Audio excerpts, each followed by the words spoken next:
ये गधा है, ये पागल है, इसको कुछ समझ नहीं है कि मुझे 1 लाख लोगों को रोज़गार देना है। लेकिन जब मैंने ये जर्नी स्टार्ट किया था, जब मैं कभी सपना देखा करता था कि मैं लोगों को एम्प्लॉयमेंट दूंगा, रोज़गार दूंगा, तो मुझे कई बार रुलाया भी गया है। ज़िंदगी की असली कहानियाँ सिर्फ किसी इंस्टाग्राम कैप्शन में नहीं मिलती। ये होती हैं हमारी छोटी छोटी कहानियों में, जो ज़िंदगी का असली मज़ा है। और आज हम सुनिए ना पॉडकास्ट में इन्हीं कुछ कहानियों से रूबरू होने जा रहे हैं, जहाँ मेहनत है, जहाँ लगन है और जहाँ एक स्ट्रगल के पीछे छुपी है एक शानदार जर्नी। मेरे साथ बहुत बड़ा फ्रॉड भी हुआ कई बार। बहुत सारा पैसा हमसे ले लिया कि आपको इस कंपनी का डायरेक्टर बनाया जाएगा। इनर सर्कल में लोग होते हैं तो हम उनके लिए थोड़ा ओवर प्रोटेक्टिव होते हैं, या कहती है कि उनके लिए थोड़ा ज़्यादा इमोशनल होते हैं। क्योंकि जो व्यक्ति अगर जाने का सोच लिया ना, तो दिल और दिमाग से तो वो सोच लिया, तो ऑलरेडी चला गया है। अब आप उसके बॉडी को पकड़ के रखे हुए हैं। लेकिन मेरा एक नेचर है कि हम कभी भी गिव अप नहीं बोलते हैं। अगर मेरा नाव डूब भी रहा होगा ना, तो हम नाव के नीचे आकर के अपना सर लगा करके नाव को फिर खड़ा कर लेंगे। देखिए, जब तक आप पहले दूसरे का झोला नहीं उठाएंगे, तब तक आपका झोला उठाने वाला कोई नहीं बनेगा। सर, हर एक जर्नी में एक ऐसा मोमेंट आता है जो गेम चेंजर होता है। तो आपके कंपनी के लिए वो ऐसा एक मोमेंट क्या था? क्या मुझे सब पसंद करता होगा? नहीं करता होगा। क्या आपको सब पसंद करता होगा? नहीं करता होगा। आज आप ये काम कर रहे हैं, सबको फालतू लगता होगा, लेकिन जब यही चीज करके जब आपसे बड़े बड़े लोग आके मिलने आएंगे, तो वहां पे वो कहेगा हाँ, कुछ कर रहा है। लेकिन एक सपने को लेके जब आप चल रहे होते हैं, कहते हैं ना कि जब एक राजा बनने का सपना देखे हैं, तो आपको बहुत कुछ का सेक्रीफाई करना होगा।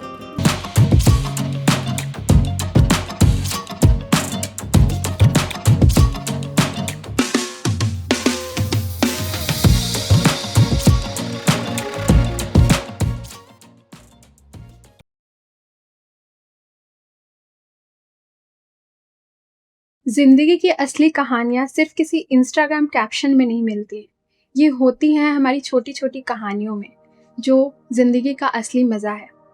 और आज हम सुनिए ना पॉडकास्ट में इन्हीं कुछ कहानियों से रूबरू होने जा रहे हैं, जहाँ मेहनत है, जहाँ लगन है और जहाँ एक स्ट्रगल के पीछे छुपी है एक शानदार जर्नी।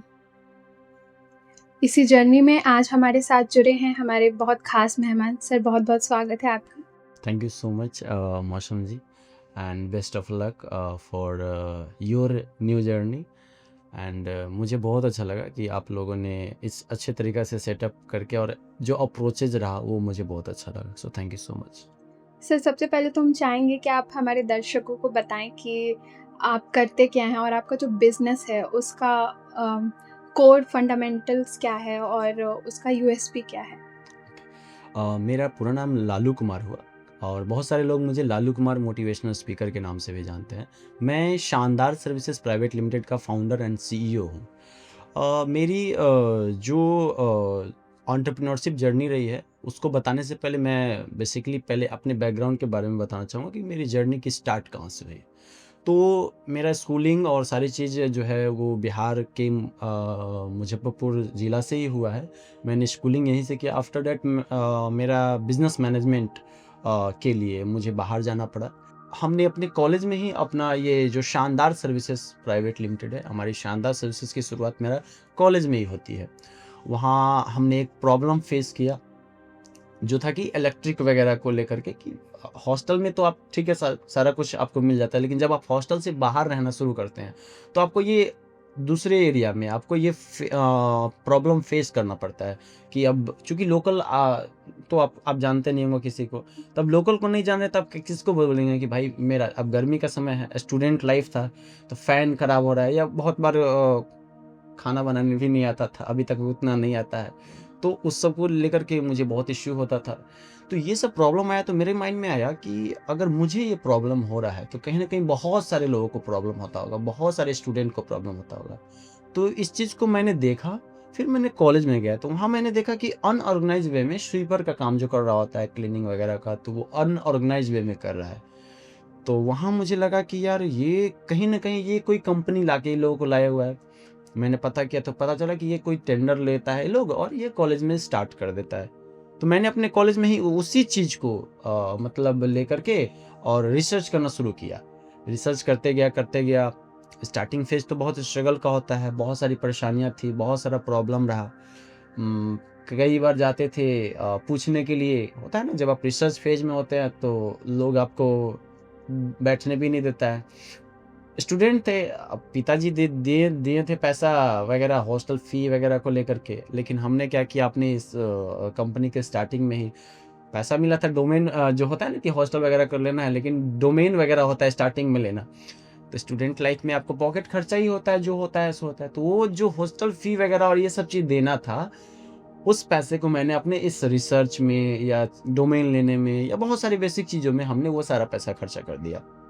अब क्या होता है कि जो शानदार सर्विसेज़ की शुरुआत करनी थी, रिसर्च करना था। जब आप बस से ट्रैवल करते हैं, ट्रेन से ट्रैवल करते हैं, तो खर्चा होता है, बहुत सारी चीज़ें होता है। स्टूडेंट लाइफ में आपको उतना होता नहीं।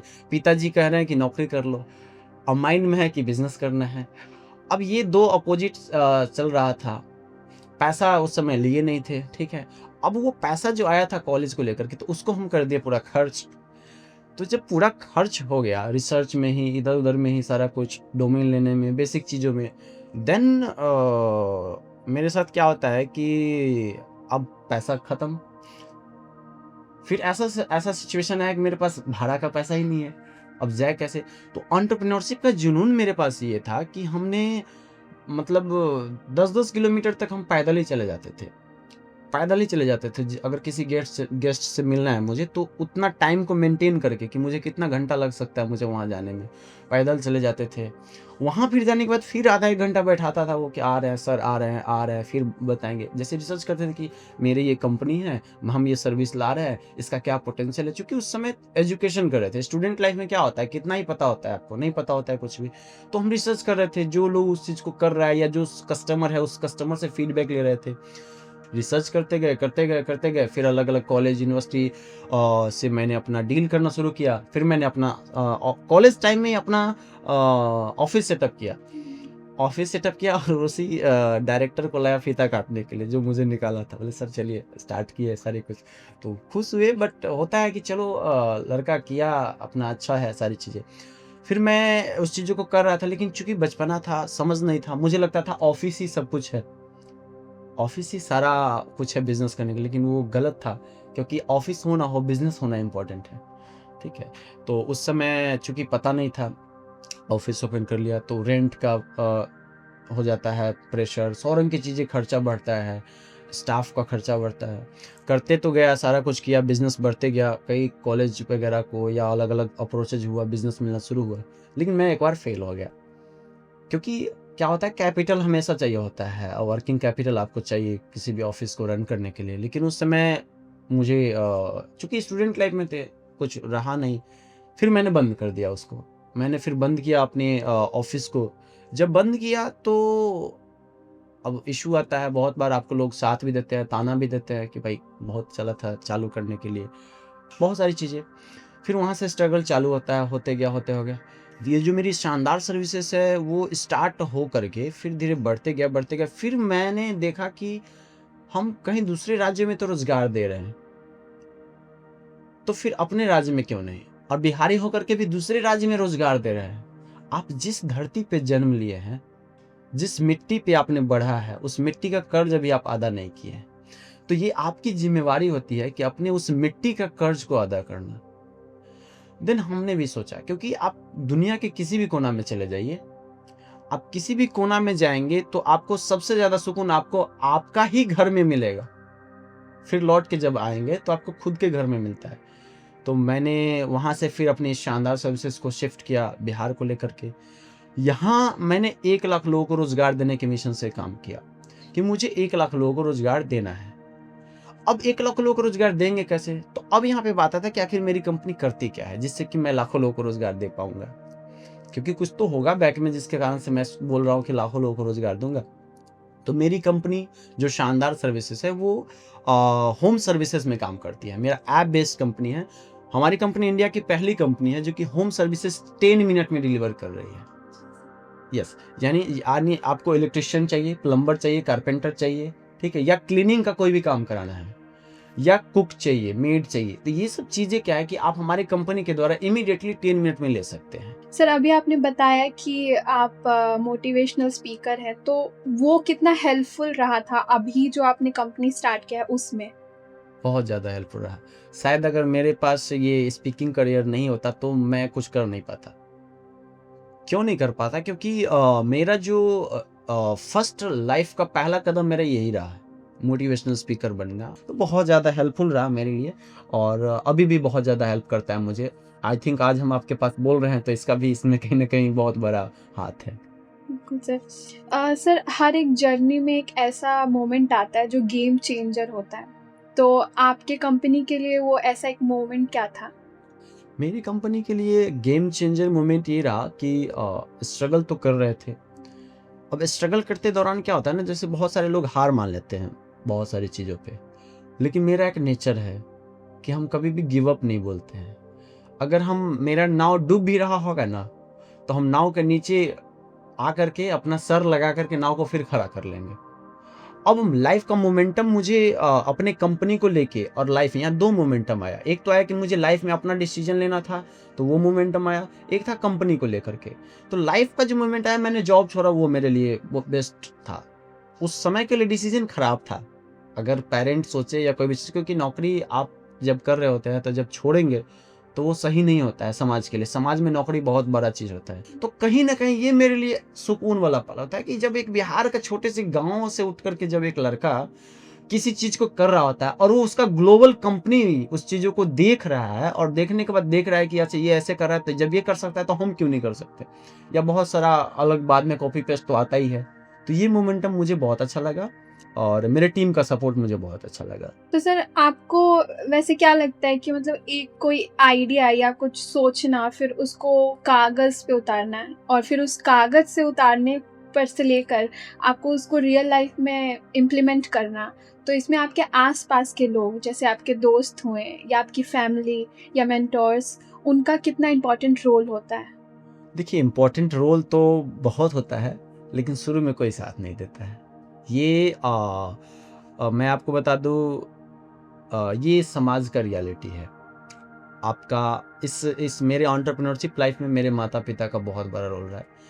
मेरे दोस्त कुछ लोग बहुत अच्छे रहे हैं, सुख-दुःख सब में साथ दिए हैं। लेकिन जब मैंने ये जर्नी स्टार्ट किया था, जब मैं कभी सपना देखा करता था कि मैं लोगों को एम्प्लॉयमेंट दूँगा, रोज़गार दूँगा, तो मुझे कई बार रुलाया भी गया है कि बहुत आया है नौकरी देने वाला है।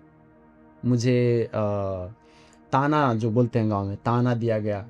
होता है ना, क्योंकि जब आप एक गाँव से निकल रहे होते हैं, जब जो समाज नहीं देखे हुआ होता है, उस चीज़ों को जब आप बोलते हैं, तो उसके लिए वो लगता है कि ये क्या? क्योंकि पूरी दुनिया तो नौकरी के पीछे भाग रहा है और तुम कह रहे हो नौकरी देने वाला बनना है। तो भैया मेरा मानना है कि जब सब नौकरी लेने वाला ही होगा तो देने वाला भी तो कोई चाहिए ना। सही बात है। सर मेरा नेक्स्ट सवाल आपसे ये है कि आपका सर्विस कोई कस्टमर क्यों ले? मतलब आप ऐसा क्या प्रोवाइड करते हैं या आपका जो भी है कंपनी वो ऐसा क्या देती है जो दूसरे प्लेटफ़ॉर्म्स या दूसरी कंपनीज़ के पास नहीं है? ऐसा क्या यूनिक प्रोवाइड करती है? बहुत सारे चीज़ें यूनिकनेस है। पहला तो हमारी कंपनी होम सर्विसेज़ 10 मिनट में दे रही है। इंडिया की पहली कंपनी, फर्स्ट इनिशिएटिव लेने वाले हैं, ठीक है? जहाँ पे आप 10 मिनट के अंदर में कोई भी टेक्नीशियन को बुला सकते हैं, इलेक्ट्रीशियन को बुला सकते हैं, प्लम्बर को बुला सकते हैं, पहला यूनिकनेस। दूसरा, हमारा कोई हिडन चार्ज नहीं लगता है। जो लिखा हुआ है वही आपको पेमेंट करना है। बहुत सारे कंपनी में क्या होता है, लिखा हुआ वो है, उसके अलावा एक्स्ट्रा अमाउंट बनाता है, सर ये हो गया, वो हो गया। यहाँ कुछ नहीं। तीसरा, आपको यहाँ पे वेल ट्रेंड व्यक्ति मिलेगा। जैसा कि मैंने आपको कहा कि मेरा खुद का ट्रेनिंग सेंटर हुँ। और भी ऑफिशियल मेरा ट्रेनिंग सेंटर है। वहाँ पे व्यक्ति ट्रेनिंग लेता है। वहाँ पे मैं बताता हूँ कि अगर आप किसी के घर में जा रहे हैं, तो आपको कैसे जाना है। हो सकता है मंदिर वाला आइडिया, आपको कैसे जूता खोल देना है। हो सकता है कि कोई सामान रखा हुआ है, तो आपको बिना पूछे नहीं छूना है। आपको जाते समय कैसे गुड मॉर्निंग बोलना है, गुड आफ्टरनून बोलना है। 100 रंग की चीज़ें। तो ये चीज़ें हम लोग के अंदर है, जो कि दूसरे के पास नहीं है। इसके अलावा हम लोग बी2बी, बी2सी दोनों में है। अब हम लोग बड़े-बड़े लोगों को भी सर्विस दे रहे हैं और छोटे के लिए भी है। तो ये यूनिकनेस जो है वो दूसरे में नहीं है। ठीक है। सर तो आपने बताया कि आपका कंपनी में ये यूनिकनेस प्रोवाइड करता है, बट ऑलरेडी अर्बन कंपनी जैसा एक है मार्केट में, तो और हम ऐसा कह सकते हैं कि ये उसका एक एक्सटेंडेड स्ट्रक्चर हो या मॉडल हो। हाँ, आप कह सकते हैं इस चीज़ों को। बट क्या होता है ना, जब आप किसी चीज़ को बिल्ड करते हैं, तो अब मान लीजिए आपके पहले के लोग क्या किए हुआ है, उसको ज़रूर आप रिसर्च करते हैं। तो मैंने भी जब स्टार्ट किया था, तो मैंने देखा कि पहले से मार्केट में क्या चल रहा है। तो मुझे लगा कि भाई ये चीज़ें चल रहा है, अब उससे यूनिकनेस कुछ चाहिए। तो वो कंपनी जो कर रही है, उसका मॉडल थोड़ा अलग है, मेरा मॉडल थोड़ा अलग है। तो वो पहले से जो कर रही है, वो कहीं न कहीं वो जो बड़े लोग हैं, उसके लिए कर रही है। उसका बजटिंग में आप अंतर देखेंगे, मेरा प्राइसिंग आप अलग देखेंगे। तो नो डाउट वो कर रही है, तो वो सिर्फ़ एक स्पेसिफ़िक लोगों के लिए कर रही है। लेकिन जो 90% लोग हैं, उसको कौन देखेगा? उसको भी तो सर्विस चाहिए, उसको भी तो ठंडे एसी में रहना है, उसको भी तो इलेक्ट्रीशियन का प्रॉब्लम होता है। तो इस चीज़ के लिए मेरा इन उस अर्बन कंपनी से यूनिकनेस है, क्योंकि हम लोग ये सारा सर्विसेज़ 10 मिनट में दे रहे हैं। इसके अलावा मेरा प्राइसिंग नॉर्मल है कि एक नॉर्मल व्यक्ति भी उसको अफ़ोर्ड कर सकता है। रीज़नेबल। रीज़नेबल प्राइस है। जब आप मेरे वेबसाइट पे जाएँगे, तो आपको नॉर्मल प्राइस दिखेगा आपको। तो इसलिए क्या है कि देखिए, पहले रेफ़रेंस लेने के लिए आप तो ऑलरेडी कहीं न कहीं पहले लोग क्या किया है उसको देखेंगे ही देखेंगे। तो पूर्णतः उसी का कॉपी नहीं है, कहीं न कहीं चेंजिंग है। अच्छा सर। तो सर आपका तो कंपनी बेस्ड मतलब सर्विस बेस्ड कंपनी है। तो उसमें एम्प्लॉइज़ काफ़ी क्रूशियल रोल प्ले करते हैं। तो आप कैसे उनके परफ़ॉर्मेंस को एनालाइज़ करते हैं या फिर कैसे मेंटेन करते हैं रिलेशनशिप उनके साथ? बिल्कुल, ये एक बहुत टफ़ टास्क होता है हमारे कंपनी के लिए, क्योंकि क्या आप पहला नंबर क्या होता है, ब्लू कलर, व्हाइट कलर 2 तरह का जॉब होता है। अब जब आप ब्लू कलर वाले को कोई चीज़ समझाते हैं, तो उसको समझाना बहुत मुश्किल होता है। आप जब उसको मान लीजिए, जब कहीं बुकिंग आया, तो मेरे लिए 10 मिनट में पहुँचना बहुत इम्पोर्टेंट है, लेकिन उसको ये लगता है कि 10 मिनट में क्या ज़रूरत है? समझ रहे हैं ना? कई बार ऐसा लगता है। तो अब उनको बताना पड़ता है कि बाबू, हमारी कंपनी का ये स्ट्रैटेजी है कि मुझे 10 मिनट में पहुँचना है। अब उन लोगों को अब ट्रेनिंग जब तक नहीं देंगे, अच्छे तरीक़े से उनको ग्रूमिंग नहीं करेंगे, तो वो क्या है कि उस चीज़ों को समझ ही नहीं पाएगा, क्योंकि वो जिस बैकग्राउंड से आ रहा है, उसके लिए ये इम्पोर्टेंट नहीं है। उसके लिए ये सर्विस मतलब सिर्फ़ डिलीवर करना इम्पोर्टेंट है। तो हमारी कंपनी इसीलिए तो यूनिकनेस है कि उसको सही से वेल मेंटेन करवाते हैं, ट्रेनिंग देते हैं, उसको बताते हैं, सेल्फ ग्रूम करते हैं उसको। हमेशा हम लोग ला रहे हैं कि जिसमें वो सेल्फ ग्रूमिंग के लिए भी वो अपने वीडियो देख सकता है, ट्रेनिंग ले सकता है। तो इसलिए ये दिक्कत तो है। इसी चीज़ को मैनेज करने के लिए हमारा जब भी कोई सर्विस होता है, तो उसके पीछे हम लोग एक कैप्टन देते हैं। मतलब एक ऐसा ऑब्जर्वर, सर्विस जब तक नहीं हुआ तब तक आपको कॉल जाएगा, सर्विस हो गया तो भी एक कॉल जाएगा। सर, आपका कैसा आपके साथ जो सर्विस हुआ है वो कैसा रहा है? आप वो फीडबैक देते हैं, आपका फ़ोटो लिया जाएगा, स्टार्टिंग और एंडिंग वाला। फिर वो फीडबैक देते हैं, फिर हमारी टीम फीडबैक लेगी। आफ्टर दैट क्या है कि इस चीज़ों को हम लोग फाइनल करते हैं कि हाँ, ये डन हो गया। फिर टेस्टिमोनियल हो सकता है, हम आपसे वीडियो भी माँग लें। तो इस चीज़ को मैनेज करने के लिए हमारे पीछे एक टीम होता है बैक एंड में, जो कि उसको फ़ॉलो अप कर रहा होता है। भाई कहाँ है? क्या कर रहे हैं? इसके अलावा मेरा सॉफ्टवेयर है, जिसको हम लोग देख रहे होते हैं कि हाँ, लाइव कहाँ गया, नहीं गया, क्या हो रहा है? कहाँ क्या कोई प्रॉब्लम तो नहीं हो रहा है?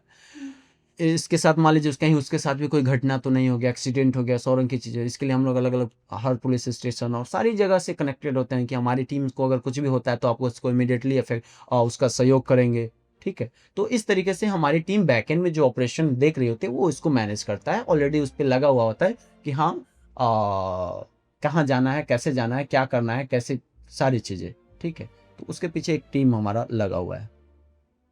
ठीक है सर। अभी जैसा देखा जा रहा है कि स्टार्टअप और जो एंटरप्रेन्योरशिप है, उसका काफ़ी बज़ है, B it social media, B it in real life.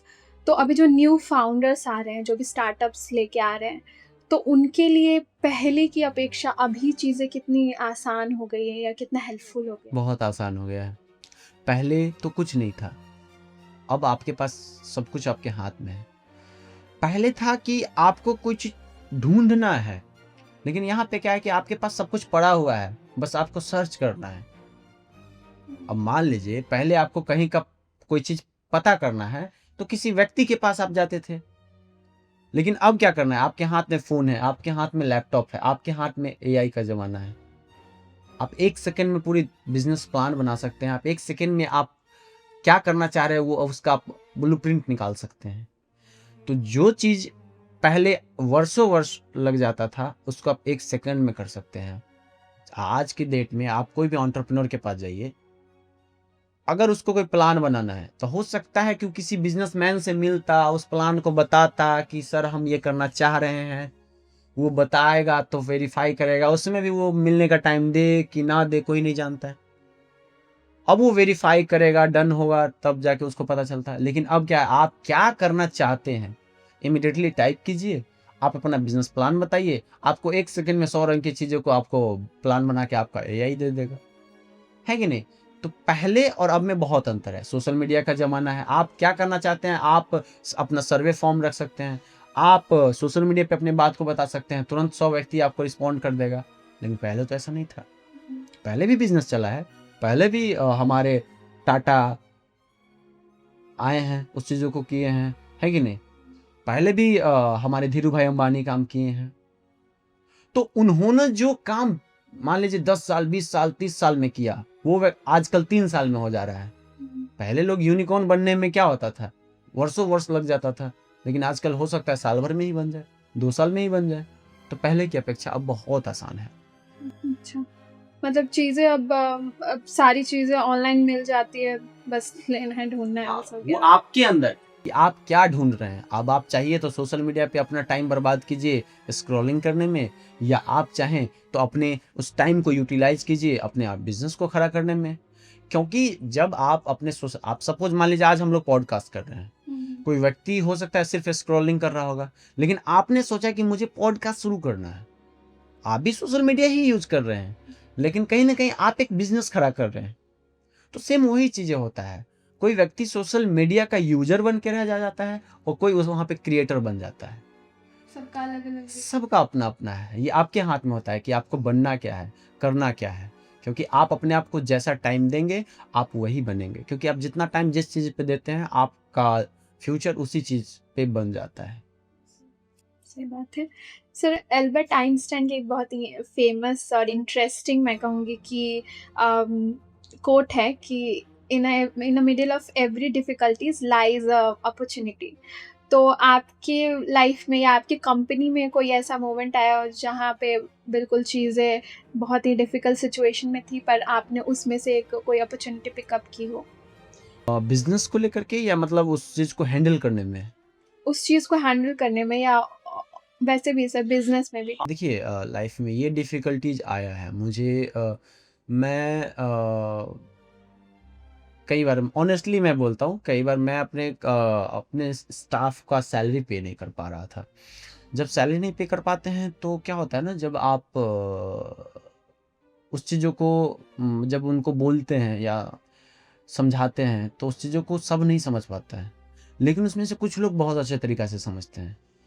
तो जब मुझे नहीं पता कि मुझे उनके साथ क्या कनेक्शन है, नहीं है, लेकिन मेरे बात से अगर कोई व्यक्ति 3 महीने तक, 4 महीने तक रुक जाता है, अगर आप उसको 1 रुपया भी नहीं देते हैं, तो ये एक बहुत बड़ी बात होती है। ये एक भरोसा होता है, एक विश्वास होता है।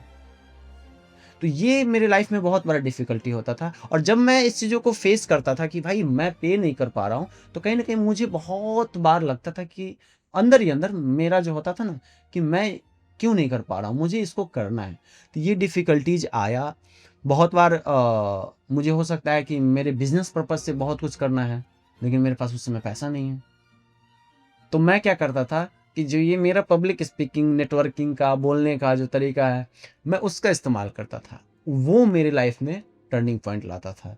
तो हर सिचुएशन में मुझे भी नहीं पता भगवान का कुछ दिया हुआ है या क्या है, या मेरे माता-पिता का वो आशीर्वाद के कारण मैं बहुत बार बहुत सिचुएशन में पड़ता हूँ। लेकिन मैं हर सिचुएशन से निकल जाता हूँ। अच्छा सर, फैमिली और दोस्त कहेंगे कि मतलब ऐसा कोई आपकी जर्नी में कभी ऐसा लो फ़ेज़ आया है कि मतलब अभी बहुत ज़रूरत है इनकी, मेबी प्रोफ़ेशनली या इमोशनली, ऐसा कभी? मतलब फैमिली का या कोई अलग लोगों का मेरे लाइफ़ में? हाँ। बहुत बार आता है। क्योंकि देखिए व्यक्ति कोई पर्सन, आदमी तो आदमी ही है, उसके पास भी इमोशन है। क्योंकि हम इन लोग कितना भी प्रोफेशनल बन जाए, लेकिन आपके अंदर जो इमोशन है, आप उसको कितना दूर रख पाएँगे, उसको कितना हटा पाएँगे।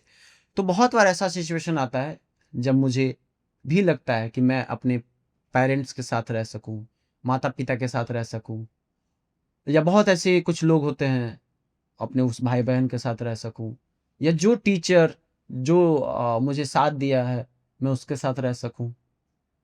लेकिन एक सपने को लेके जब आप चल रहे होते हैं, कहते हैं ना कि जब एक राजा बनने का सपना देखे हैं तो आपको बहुत कुछ का सेक्रीफाई करना होगा। तो जब आपको सेक्रीफाई बहुत ज़्यादा हो जाता है, बहुत ज़्यादा हो जाता है, तो जब आप अंदर ही अंदर लगता है कि यार अब बहुत हुआ, बहुत वो दोस्त का याद आता है। मेरा लाइफ में ज़्यादा दोस्त नहीं, 2-3-4 दोस्त हैं जो बहुत होता है ना, एक लंगोटिया यार जिसको बोलते हैं तो वो है, तो याद आता है। मैं खुद फ़ोन कर लेता हूँ। अगर हकीकत में बताऊँ तो मुझे लगता है कि जब आपको ये लगे कि हाँ, मुझे उनको पूछना चाहिए, तो आप पूछ लीजिए। क्यों? क्योंकि मेरा मानना है, देखिए, अगर वो व्यक्ति इम्पोर्टेंट है आपके लाइफ में, चाहे वो गलत ही क्यों ना हो, अगर आपको झुकना पड़ रहा है और झुक कर के अगर वो रुक सकते हैं, तो आपको उसके सामने झुक जाना चाहिए। आपके झुकने से अगर वो व्यक्ति रुक सकता है, तो आपको झुक जाना चाहिए। क्योंकि आप सिर्फ झुक जा रहे हैं, तो एक रिश्ते को बचा ले रहे हैं, और रिश्ता बहुत इंपॉर्टेंट होता है लाइफ में। क्योंकि एक रिश्ता हो सकता है कि आपको जिंदा कर दे। क्योंकि अगर मेरे स्ट्रगल टाइम में सपोज जैसे मेरे माता पिता अगर साथ नहीं दिए होते, आज मैं यहाँ नहीं होता। तो सेम ऐसे ही बहुत सारे लोगों का सपोर्ट की ज़रूरत मुझे भी पड़ता है, बहुत बार पड़ता है। और मेरे लाइफ में बहुत ऐसे लोग हैं जिनका इम्पोर्टेंट रोल रहा है, चाहे वो मेरे पेरेंट हो, चाहे वो मेरी सिस्टर हो, चाहे वो मेरा भाई हो, और मेरे टीचर हो, और कुछ दोस्त। इनका बहुत बड़ा रोल रहा है। ठीक है सर। सर, आजकल के जो अर्बन लाइफस्टाइल है वहाँ पे लोग डिजिटली बहुत शिफ्ट कर रहे हैं। तो उसमें जो नए एंटरप्रेन्योर्स हैं या बोले कि जो स्टार्टअप्स फाउंडर्स जो अभी हैं, उनको अगर ऑन पेपर जो भी आइडियाज़ वो जनरेट करते हैं, तो उनको एग्जीक्यूशन लेवल पे ले जाने के लिए आप क्या कुछ एडवाइस करना चाहेंगे? उनके लिए मैं यही कहूँगा कि अगर वो फर्स्ट जनरेशन एंटरप्रेन्योर बनना चाहता है, तो पहले वो कहीं नौकरी करे या इंटर्नशिप करे, चीज़ों को सीखे, जाने, समझे। क्योंकि देखिए, जब आप नया रास्ता चुनते हैं, आपको पता नहीं होता है कि मुझे जाना कहाँ है। तो जब आपको जाना कहाँ है, यही नहीं पता होगा, तो आप कैसे वहाँ पे पहुँचेंगे? आपको यहाँ पे व्यक्ति को जाना कहाँ है, कैसे जाओगे, ये पता होना चाहिए। मैं बता दूँ, स्टार्टिंग में मैंने लोगों का चप्पल भी उठाया, जूता भी साफ किया है। अच्छा सर। मैंने साफ किया है एज ए, किस लिए? कि मुझे सीखने को मिलेगा, मैं सीखूंगा। लोगों को नहीं पता ये बात, लेकिन मुझे पता है कि मैंने किया है इस चीज़ों को। क्योंकि देखिए, जब तक आप पहले दूसरे का झोला नहीं उठाएंगे, तब तक आपका झोला उठाने वाला कोई नहीं बनेगा। तो पहले आपको उस लायक बनने के लिए आपको पहले खुद ही सीखना होगा। तो आप बिजनेस प्लान बनाइए। बिजनेस प्लान बनाने के लिए एक बहुत बड़ा डिसीजन मत लीजिए स्टार्टिंग में, और स्टार्टिंग में बहुत बड़ा ऑफिस मत खोलिए। ये सबसे बड़ा रॉन्ग डिसीजन होता है। सर, इसी जर्नी में जैसे कि मतलब हम लोग अगर कुछ स्टार्ट करते हैं इनिशियली, तो कुछ लोग जुड़ते हैं, फिर उसके बाद मे बी मिसअंडरस्टैंडिंग हो जाती है कभी-कभी। तो मतलब हम लोग ऐसा कुछ बैक ऑफ द हैंड लेके चलते हैं वो चीज़ कि यार नहीं होना चाहिए था ये क्यों हुआ? तो आप उस चीज़ को कैसे हैंडल करते हैं? देखिए, क्या होता है ना, अगर आप राजा हैं किसी एक राज्य का, तो आपसे पूरा 100% तो सभी जनता नहीं खुश होगा, है कि नहीं? तो आपके उस राज्य में बहुत सारे लोग आएंगे और बहुत सारे लोग जाएंगे। आपको वहीं पे टिके रहना होगा, और आपको अपना वो डिसिप्लिन, अपनी वो बातें, अपना वो सारा कुछ वही रखना पड़ेगा। क्योंकि जब आप एक साम्राज्य के अंदर लीड कर रहे होंगे, तो आपको कुछ पसंद करेगा, कुछ नापसंद करेगा। आप गौर कीजिएगा, किसी भी लीडर को एक उठा कर देख लीजिए, चाहे कोई नेता है, आज मोदी जी हैं सपोज, क्या मोदी जी को सब पसंद करता है? नहीं करता है। राहुल गांधी को सब पसंद करता है? नहीं करता है। क्या मुझे सब पसंद करता होगा? नहीं करता होगा। क्या आपको सब पसंद करता होगा? नहीं करता होगा। आज आप ये काम कर रहे हैं, सबको फालतू लगता होगा, लेकिन जब यही चीज़ करके जब आपसे बड़े-बड़े लोग आके मिलने आएँगे, तो वहाँ पे वो कहेगा हाँ, कुछ कर रहा है। तो आपके टीम में भी बहुत सारे लोग आएँगे जो कि आपके बहुत करीब हो जाएँगे, लेकिन फिर छोड़ के चले जाएँगे। तो आपका वो दिल होना चाहिए वैसा, जिगरा होना चाहिए कि जाएँगे, कोई बात नहीं है। आप उसको बाइज़्ज़त छोड़ दीजिए, कोई दिक्कत है। अगर कोई जाना चाह रहा है ना, तो उसको ज़्यादा मत पकड़िए। क्योंकि जो व्यक्ति अगर जाने का सोच लिया ना, तो दिल और दिमाग से तो वो सोच लिया, तो ऑलरेडी चला गया है। अब आप उसके बॉडी को पकड़ के रखे हुए हैं कि मुझे जाना है, छोड़ दीजिए आराम से। अगर कोई जाना चाह रहा है तो जाए, कोई दिक्कत नहीं है। फिर जब उसको रिग्रेट होगा, जब उस चीज़ों को समझ आएगा कि क्या इम्पोर्टेंस है उस कंपनी का, उस व्यक्ति का, लौट के खुद आएगा। आप अलग-अलग एंटरप्रेन्योर के बारे में सुनते होंगे, वो लोग बोलता है कि मेरे कंपनी में या मेरे अरे चाहे वो कंपनी हो या फैमिली हो, मैं दोनों कह रहा हूँ कि कंपनी भी फैमिली ही होता है। आपको छोड़ के अगर कोई जा रहा है तो उसको आप कितना रोक लीजिएगा? छोड़ दीजिए, फ्री छोड़ दीजिए, आज़ाद कर दीजिए उसको। आज़ाद करने के बाद वो खुद ही चारों तरफ से ठोकर लगने के बाद उसको पता चलेगा कि हकीकत क्या है, फिर वो लौट के आएगा आपके पास। तो जिगरा होना चाहिए, मतलब आपको प्यार करने वाला भी जिगरा होना चाहिए और छोड़ने वाला भी होना चाहिए। ऐसा ना हो कि अब अटैचमेंट कर लिए तो अब उसको छोड़ना ही नहीं है। नहीं, कोई जाना चाह रहा है, उसका डेवलपमेंट है कि हाँ, वो उसको इससे भी अच्छा है, जाने दीजिए, कोई दिक्कत नहीं। हो सकता है कल को उससे भी बड़ा अपॉर्च्युनिटी उसको मिल जाए, ठीक है। तो मतलब बिजनेस में इमोशनल होना है पर ज्यादा नहीं, नहीं। बिल्कुल भी नहीं। इमोशनल होना है, लेकिन एक लिमिट तक होना है, क्योंकि एक लिमिट से बाहर आप इमोशन हो गए तो फिर तो आपका बिज़नेस गया। क्योंकि फिर व्यक्ति आपको यूज़ करेगा।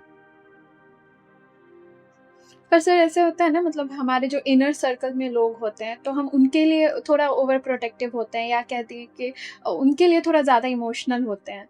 वो देखिए, कहीं न कहीं अब आपके वो अपने हैं, तो इमोशनल होंगे ही ना हम, क्योंकि हम लोग भी ह्यूमन हैं। तो अगर अगर मेरे अंदर ह्यूमन है, ऑब्वियसली है कि भाई इमोशनल रहेंगे, तो हमें इमोशनल रहना है, लेकिन एक प्रैक्टिकल भी रहना है। मुझे प्रैक्टिकल देखना है चीज़ों को कि हाँ, सही क्या है, गलत क्या है। मेरा मानना है कि अगर आप प्रैक्टिकल लाइफ में नहीं हैं, तो सिर्फ इमोशन से बिज़नेस तो नहीं चलेगा। इमोशन से हो सकता है कि आपको चाय पसंद है, अगला को पसंद नहीं है। हो सकता है कि हस्बैंड वाइफ में किसी को कॉफ़ी पसंद है, किसी को चाय पसंद है, तो जिसको जो पसंद है वो पीने दीजिए। समझ रहे हैं ना? तो इसीलिए। सर अभी जैसे कि हर तरफ डिजिटल नॉइस है, तो लोग आपसे कनेक्ट कैसे करते हैं? मतलब रिकमेंडेशंस के थ्रू, या आपका कंटेंट देख के, या क्लिकबेट वगैरह, या कोई प्रॉब्लम का सलूशन लेने आते हैं? कोई ऐसा इंसिडेंट या एक्सपीरियंस जो आप मेमोरियल रहा हो आपके लिए? हाँ, अलग-अलग बहुत सारे कनेक्ट करने का मेथड है। मुझसे ज़्यादातर लोग जैसे सोशल मीडिया के द्वारा कनेक्ट करते हैं, और सोशल मीडिया पे उन्होंने देखा है। मैं आज तक कई बार किसी से मिला भी नहीं हूँ। लेकिन जब मैं वहाँ जाता हूँ, अब जैसे मैंने कई बार यहाँ आपके पटना में ही मैंने कई बार ऐसे जगह पे मैं गया। मुझे तो लगा भाई मुझे कौन जानता होगा, इतना भी बड़ा तो हम हो नहीं गए हैं सेलिब्रिटी, ठीक है। तो लेकिन कई बार ऐसा हुआ है, सर हम आपको लिंक्डइन पे फॉलो करते हैं, सर आपको हम यहाँ फॉलो करते हैं। फिर लगा कि अच्छा, लोग चीज़ों को जानता है। तो ये इंसिडेंट क्या होता है ना, आपको एक अलग मतलब अच्छा लगता है कि चलो कम से कम लोग जानता तो है, और ऊपर से मेरी कंपनी के बारे में अगर लोग जान जाए तो और बेटर लगता है। तो सोशल मीडिया के द्वारा, प्लस कई बार पर्सनली लोग इस चीज़ों को जानता है, रिकॉग्नाइज़ करता है, लोग सपोर्ट करता है, क्योंकि समाज के लिए कुछ कर रहे हैं, समाज के बढ़ाने के लिए कुछ कर रहे हैं। तो ये मोमेंटम आता है। मुझे सबसे सुकून तब मिलता है जब मैं उसको नहीं जानता, वो मुझे जानता है। मुझे अच्छा लगता है, और कई बार ऐसा हुआ है। अच्छा सर। सर अभी मतलब कि कस्टमर रिलेशन जो हम बोलते हैं किसी भी कंपनी में, तो वो मेंटेन आप कैसे करते हैं? जैसे कि मार्केट में काफ़ी सर्विस प्रोवाइडर टाइप्स कंपनीज़ हैं, लेकिन जो आफ्टर केयर होता है, जो की बात होती है, तो उसमें आप क्या कुछ अप्रोच रखते हैं? मान लीजिए अगर कोई कस्टमर आपके पास कोई इश्यू लेके आया है, या उसे कोई नीड है उस टाइम, तो आप उसे कैसे टैकल करते हैं या कैसे अप्रोच करते हैं? कस्टमर रिलेशन में क्या होता है ना, हम पर्सनली बोलते हैं अपने टीम को कि कस्टमर के साथ आपको कस्टमर की तरह नहीं, फैमिली की तरह ट्रीट करना है। यानी उसको ये लगे कि हम फैमिली में हैं। यानी हम शानदार सर्विसेज से सर्विस ले रहे हैं, तो वो मेरा कंपनी है। हमारे यहाँ कोई सर्विस लेने आया, सर्विस लिया, ठीक है। सर्विस लेने के बाद सिर्फ सर्विस तक ही हम लोग नहीं छोड़ते हैं उसको। हमेशा बाई फोनिक या बाई अदर मेथड से हम लोग उनसे कांटेक्ट करते रहते हैं। कोई इवेंट हो रहा है, हम लोग उनको बुला लेते हैं। कुछ ऐसा फंक्शन हो रहा है तो हम लोग बुला लेते हैं। अब इसका एग्जांपल मैं आपको देता हूँ। मेरा एक कस्टमर था, उसका मैंने एक सर्विस दिया। वो सर्विस उस व्यक्ति को कहीं और से भी अप्रोच हो रहा था। जो सर्विस मैंने 1500 में दिया, उसको कहीं और 1200 में मिल रहा था। लेकिन फिर भी वो मेरे ही कंपनी से सर्विस लिया। तो हम सरप्राइज हो गए कि भाई आखिर आप मेरा ये कंपनी से क्यों ले रहे हैं।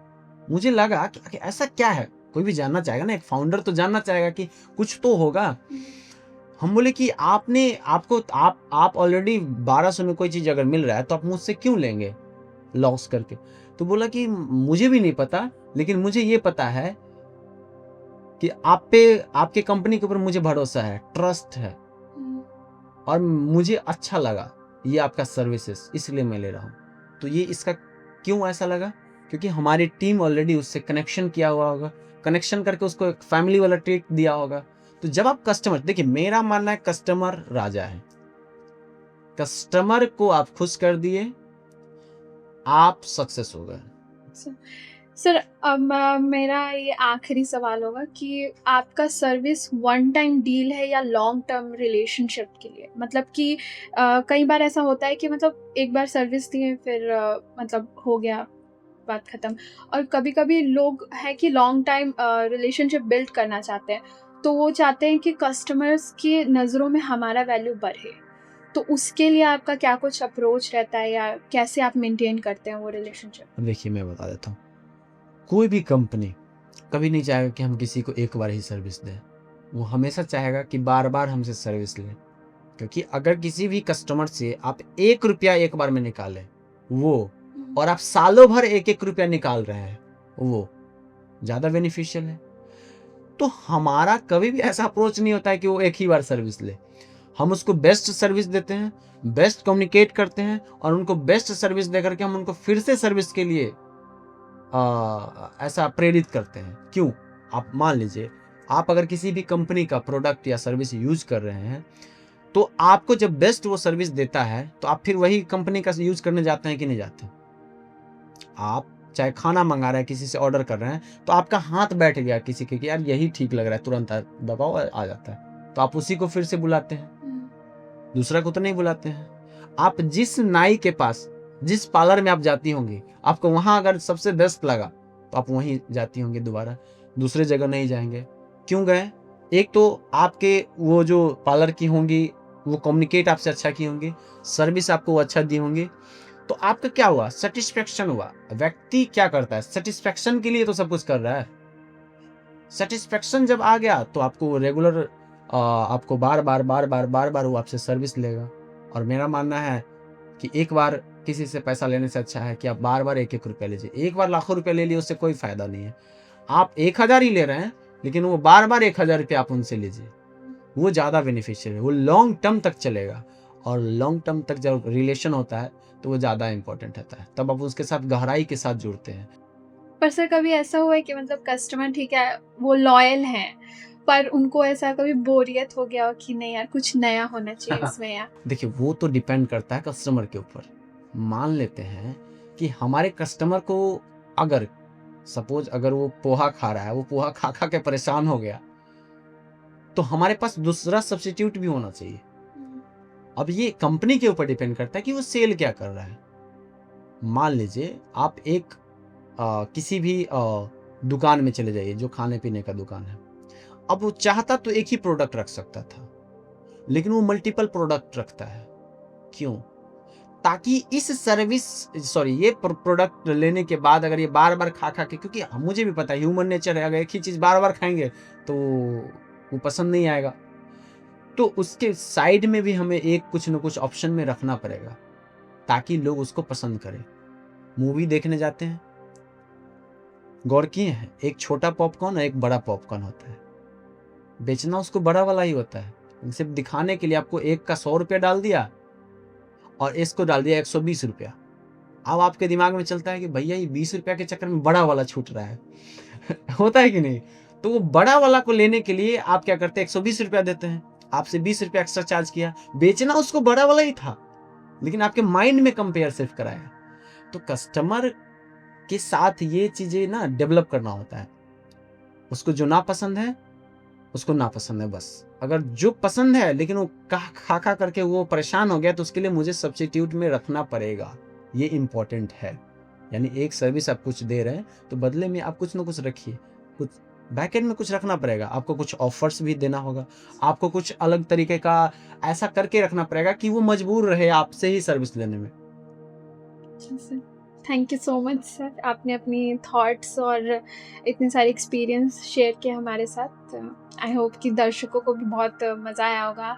आपने जितनी भी बातें शेयर की, आपने एक्सपीरियंस, अपनी जितनी पर्सनल्स बातें बताई, आपके कॉलेज की स्ट्रगल्स, तो वो सारी मुझे लगता है कि काफ़ी हेल्पफुल भी रहेंगी जो अभी के जनरेशन जो स्टार्टअप बनाने का सोच रहे हैं, तो उसके लिए thank you sir. Thank you so much, बहुत अच्छा लगा और मैं फिर से आपको बहुत बहुत बधाई देना चाहता हूँ आपके इस नई जर्नी के लिए। और मैं चाहूँगा कि आप भी इस फील्ड में बहुत बड़े ऊंचाई पे पहुँचे। और सुनिए ना पॉडकास्ट को, हमेशा आप लोग सुनते रहिए और प्यार दीजिए, दुलार दीजिए, क्योंकि जब हमारे समाज की बच्ची या लोग जब ये इनिशिएटिव लेते हैं तो उन्हें बहुत कुछ झेलना पड़ता है। आज आप मात्र 2 लोगों को फ्रंट पे देख रहे हैं, लेकिन इसके पीछे बहुत सारा स्ट्रगल होता है। तो मैं कहूँगा कि खूब प्यार कीजिए इन लोगों से, खूब देखिए इन लोगों का वीडियो और इनको आगे बढ़ने में मदद कीजिए। Thank you so much. Thank you.